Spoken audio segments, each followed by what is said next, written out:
Assalamualaikum warahmatullahi wabarakatuh. Jumpa lagi kita petani maju Indonesia.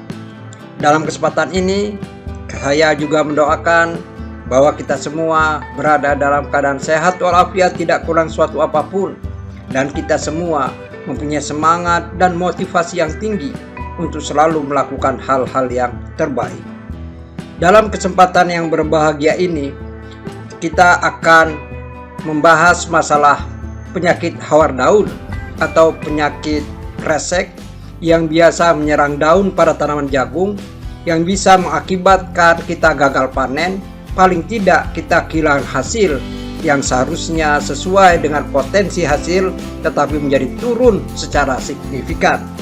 Untuk itu kita akan bahas dengan detail, dan perlu diketahui bahwa tutorial yang kita buat sekarang merupakan upload ulang atau tutorial yang dibuat ulang dengan beberapa perbaikan di segala aspek. Semoga bermanfaat buat kita semua.